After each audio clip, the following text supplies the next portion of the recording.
Hi guys, sorry to interrupt your video. Just a quick plea, subscribe to my channel please. If you haven't done it already, subscribe. Tell your friends, subscribe. Thanks. You're driving towards this level crossing. What would be the first warning of an approaching train? Right, well, let's have a look at this picture.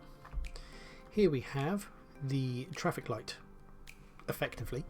Right, and you've got an amber one here and you've got two flashing reds. So on a level crossing, the amber light will come on first of all, just like it does at a traffic light. You normally get a single amber light and then it goes red when you're not allowed to go through, but because it's a level crossing, the reds will flash.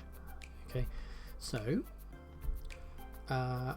first warning of an approaching train would be steady amber light. Ta-da!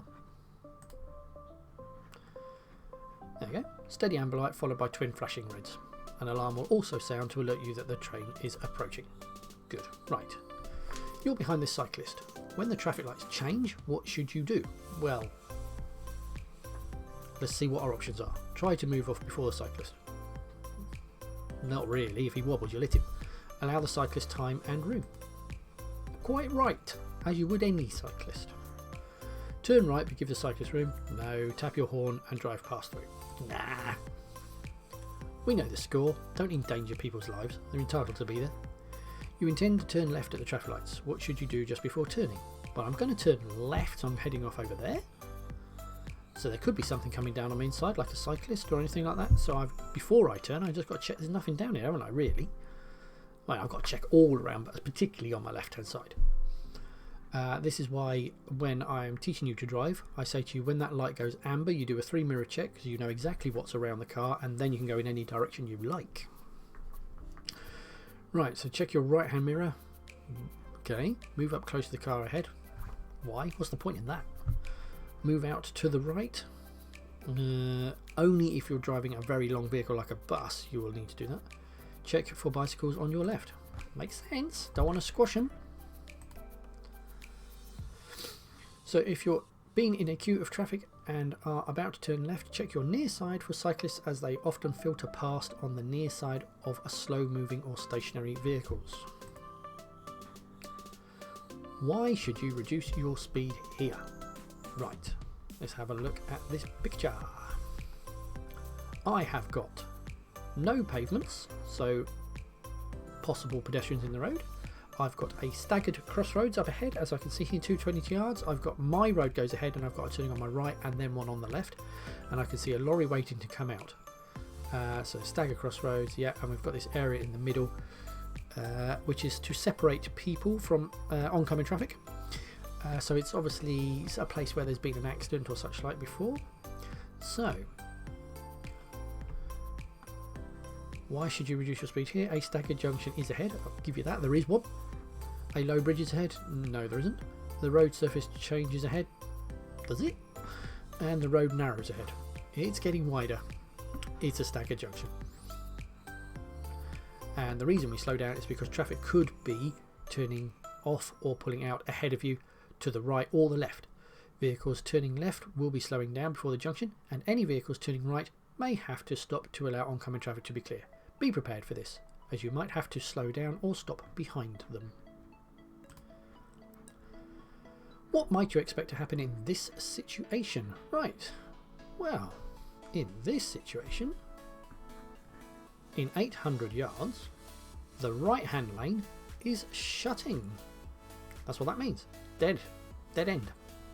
So 800 yards, as far as learning to drive is concerned, you think of a yard as a metre. Alright, there's 1,600 metres in a mile, so 800 yards is roughly half a mile. Alright, I think it's 93 centimetres, but you know, as far as driving is concerned, just think of it as metres. So traffic will move into the right hand lane. I hope not, because it's shutting. Traffic speed will increase. Where'd they get that from? Traffic will move into the left hand lane, the way it should do, yes. Traffic won't need to change position. Well, it will, because the right hand lane's shutting in half a mile. Check the answer. Be courteous and allow the traffic to merge into the left hand lane. Yes, traffic will have to come across. Question 20. You're driving in a one-way street. What should you do if you realise you've gone or taken the wrong route? Okay, so I'm in a one-way street. So reverse out the road. No, because you'll be going against the flow of traffic. Turn around in a side road. Well, if you turn around in a side road, you still have to go with the one-way street. You can't go back on yourself. It's a one-way street. So that doesn't make any sense. Continue and find another route. Reasonable. Reasonable. And reverse into driveway. No, because you still can't go back on yourself. So that's the only one that would enable you to fix this problem. So never reverse or turn your vehicle around in a one-way street. It's illegal and could even cause a collision. If you're taking a wrong turn, carry on in the one-way street and just find another route. Check your signs, check your sat nav, do whatever. Right, question 21. What should you do if the vehicle starts reversing off the driveway? Right, so as we zoom in here, we have a car that's trying to reverse out into a main road. Now, they can't see us because this brick wall's in the way. So if they can't see you, make some noise. Scare them. I mean, why be given a horn and not use it, eh? So move to the opposite side of the road, drive through as you have priority. Well, yes you do, but sound your horn and be prepared to stop. That's the answer.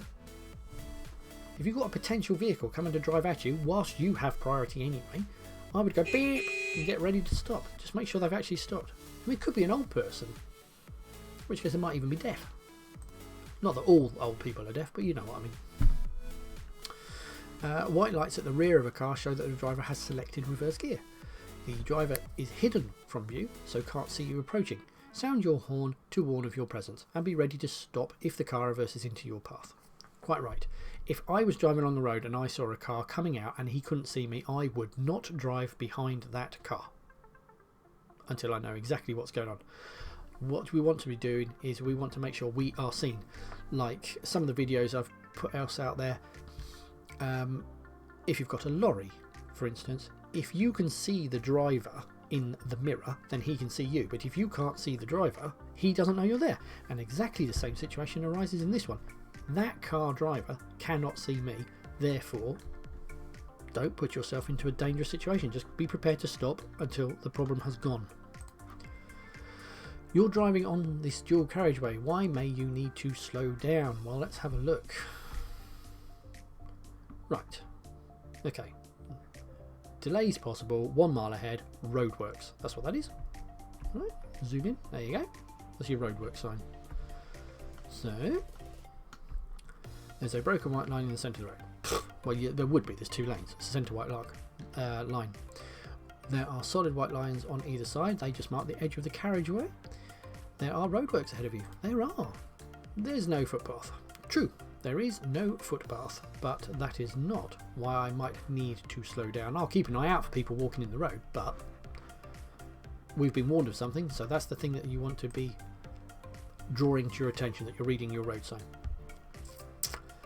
Look well ahead and read any road signs as you drive. See, that's the thing about road signs. You have to read all of them to work out if you need to pay attention to them. They're there to inform you of what's ahead. In this case, you may need to slow down and change direction. Check your mirror so you know what's happening behind you before you change speed or direction. To right. You've just been overtaken by a motorcyclist. What should you do if the rider cuts in sharply? There you go. The motorcyclist.